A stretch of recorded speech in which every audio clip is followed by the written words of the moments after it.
Haruk had been dead several minutes, almost 20 by Narek's reckoning. He was lying on his side, one arm flung out, still clutching his ritual knife, the other pinned beneath the dead weight of his body. His partially helmeted head lay askew. It had almost been forcibly removed.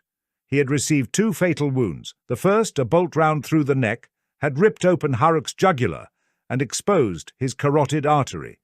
It had also removed a portion of his lower jaw and vox grill with it, but had not killed him immediately. The second, to the torso, had caved in most of his chest and destroyed 80% of his internal organs when the mass-reactive shell had exploded on impact. From this, Haruk had died instantly. Narek had found the wreckage of the body on the upper floor of a warehouse, slowly growing cold in a pool of blood.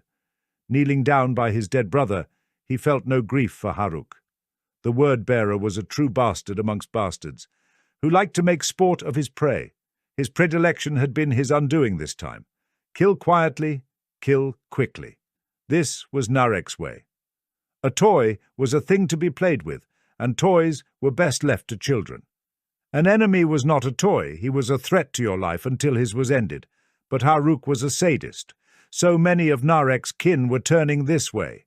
A change had come upon them, and it was not just manifest in the vestigial horns that were more than mere affectation for a warhelm. It was soul-deep and irreversible. This did not sit well with Narek, for he had once believed that the Emperor was a god and served this deity with a true zealot's fervour. When the Legion erected the cathedrals on Monarchia, he had wept. It was beautiful, glorious.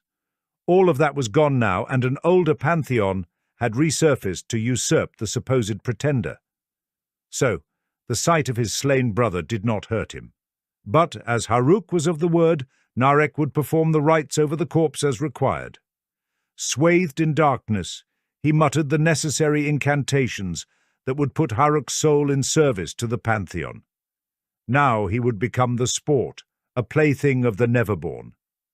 Narek almost felt them in his veins, pulsing beneath his skin, and in the staccato beating of his twin hearts.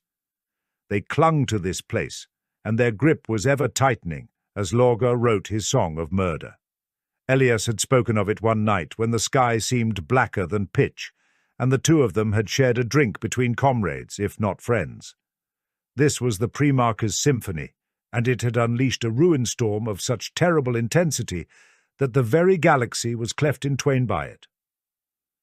Lifting his hand from Haruk's corpse, Narek concluded the rites, but felt the hunger of what dwelled in unreality, pressing against the gossamer thin veil of the mortal realm. A barrier can only stretch so much, and this one was near to splitting. Soon 2 worlds would meet. Soon the galaxy would indeed burn. And here, Narek has secured the Athame and returned it to the Erebus acolyte, Elias, who ordered him to find it. "Are you intending to harness it, then?" Narek asked, choosing to leave his suspicions unspoken. Elias regarded him sternly again. "You are over-curious, Narek." His eyes narrowed. "Is something amiss?" Narek began. "It is divine, this thing."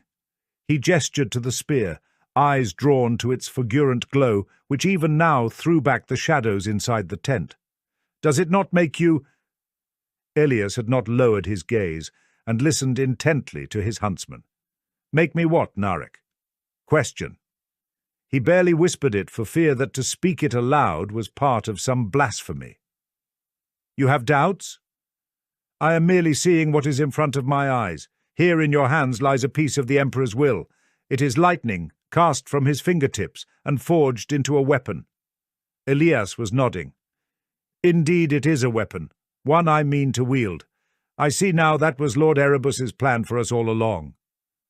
When we raised those cathedrals to his honour and glory, all the years we spent extolling his holy church and divine right to rule mankind, did you think we served the needs of a false prophet?" Narek asked. "I am talking about faith, Elias. He has denied our worship and faith. He spits on us, and in so doing are the true gods of the universe revealed unto us. And your words border dangerously close to sedition, not revelation. The revelation is before us, brother, the Gal Vorbak. They are men no longer. They ascend. No, They merely harbour sustenance for the monsters dwelling within and wearing their flesh. I would welcome such a union to be so blessed. This here," he brandished the spear like he was considering stabbing it into Narek's heart, "is my path to that glory.